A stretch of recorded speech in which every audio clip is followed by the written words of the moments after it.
Il était une fois, dans un petit village entouré de collines et de champs dorés, une jeune fille que l'on appelait Naya. Elle avait perdu son père alors qu'elle n'était encore qu'une enfant, et depuis ce jour, sa vie avait changé. Elle vivait désormais avec sa marâtre, Mama Sira, et sa demi-sœur, Rachel. Mama Sira n'avait pour Naya ni tendresse ni douceur. Son cœur semblait s'être fermé à l'amour, mais il débordait de complaisance pour sa propre fille, qu'elle couvrait de bijoux, de tissus colorés et de louanges. Rachel, belle mais cruelle, portait toujours sur Naya un regard chargé de jalousie. Elle ne supportait pas que, malgré les vêtements usés et les mains abîmées par le travail, la beauté pure de Naya continue de briller comme une fleur qui refuse de se faner. Pendant que les autres filles du village riaient au bord du puits ou dansaient sous la lune, Naya, elle, se levait avant l'aube et se couchait bien après la tombée du jour. Elle balayait, lavait, cuisinait, portait de lourds seaux d'eau sans jamais se plaindre. Chaque jour, la fatigue courbait un peu plus son dos, mais jamais son âme. Dans le silence de ces nuits, elle rêvait encore d'un ailleurs, d'une main qui viendrait la sauver, ou simplement d'un sourire sincère. Un jour, alors qu'elle lavait la vaisselle au bord de la rivière, un petit malheur arriva. Ses mains, rougies par le froid et la fatigue, tremblèrent. Et la grande cuillère de sa mère, une cuillère précieuse, dernier souvenir de famille, lui échappa. Elle glissa dans l'eau claire et, en un instant, fut emportée par le courant. Quand Mama Sira apprit la nouvelle, sa colère éclata comme un orage. Ses yeux lançaient des éclairs, et sa voix résonna dans tout le village. « Va-t'en, et ne reviens pas avant d'avoir retrouvé cette cuillère. » Et ainsi, du jour au lendemain, Naya se retrouva dehors, seule, rejetée, le cœur lourd. Elle ramassa un petit baluchon, prit une profonde inspiration et s'engagea sur le chemin qui menait à la grande forêt.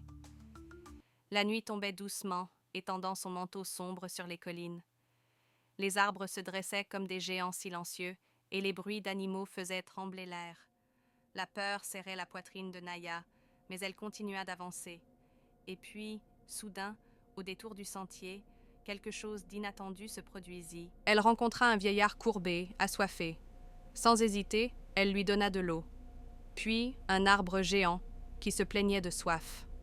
Elle s'arrêta pour l'arroser. Et plus tard, un petit oiseau blessé tomba devant elle. Elle prit le temps de soigner son aile avec une feuille. À chaque fois, elle aurait pu passer son chemin. Mais non. Son cœur était trop grand pour ignorer la souffrance des autres. Au bout d'un long voyage, Naya arriva dans un lieu étrange, hors du temps.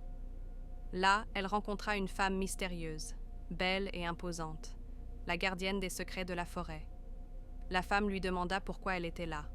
Alors, Naya raconte son histoire, la cuillère perdue, la colère de sa marâtre, son errance dans la forêt.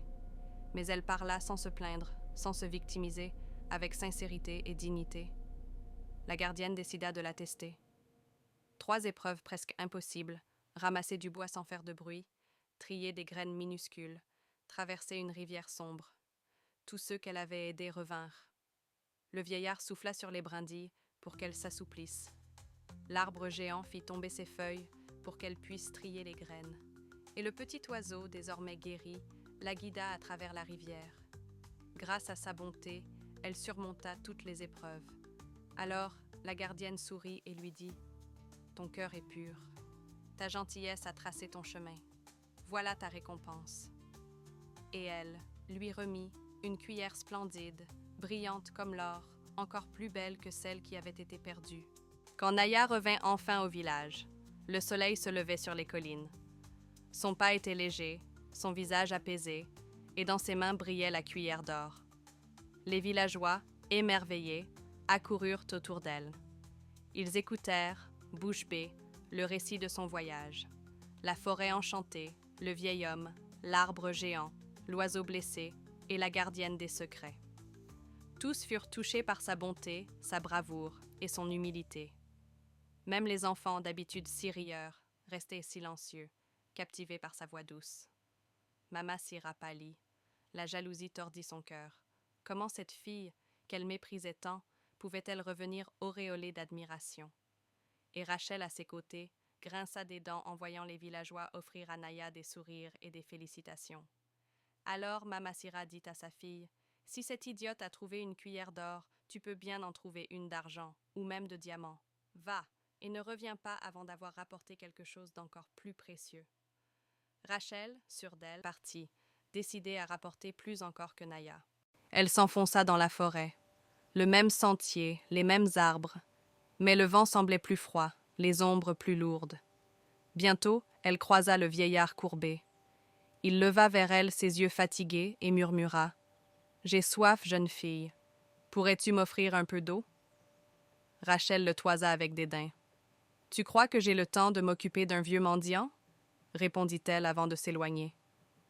Un peu plus loin, l'arbre géant, assoiffé, fit frémir ses branches. « J'ai tant soif. Pourrais-tu verser un peu d'eau à mes racines » Mais Rachel répliqua « Si tu veux de l'eau, fais pleuvoir toi-même. » Et elle passa son chemin.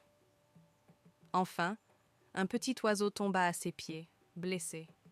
Il la regarda, tremblant, cherchant un peu de secours.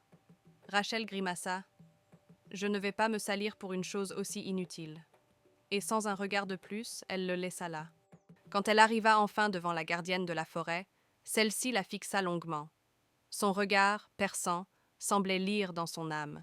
« Pourquoi es-tu ici » demanda-t-elle. Rachel raconta son histoire, mais sa voix était mielleuse, fausse. Elle ne parla que d'or et de richesse, sans une once de sincérité.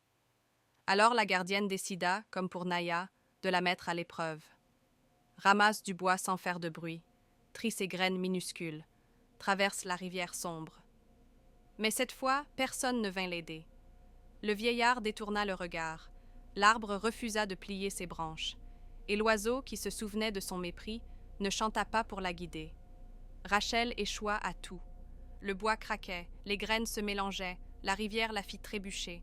Alors la gardienne leva la main, et sa voix résonna dans la forêt. La bonté attire la lumière, l'égoïsme n'engendre que l'ombre, que ton orgueil te serve de leçon. Aussitôt, une bourrasque se leva.